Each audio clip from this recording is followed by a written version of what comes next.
Ito na nga guys yung isaw nila. No? Isaw ng manok guys, po napakalaki oh. Grabe, di ba? Tingnan mo naman yung kanilang paa ng manok. Guys, na karami niyan, no? Ang laki niyan, no? Betamax nila guys. Tingnan mo naman yung Betamax. Grabe.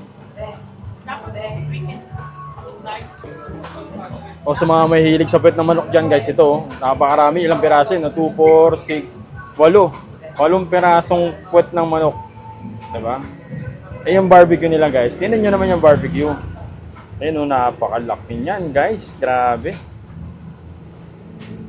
Dito guys, ito. Yan o. Wow.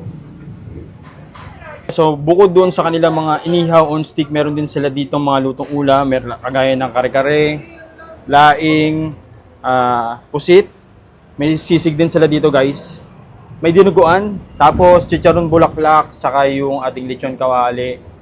Isaw. So, parang adobong isaw to, guys. Tapos, syempre meron din sila nitong itik, guys. Sa mga ano diyan, mga nginom. O saka yung mga nagki-crave diyan ng itik, guys, meron sila dito.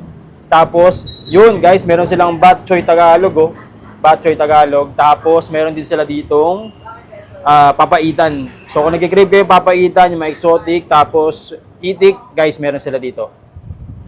Yan, meron din silang kilawin. Tapos, meron silang lechon belly.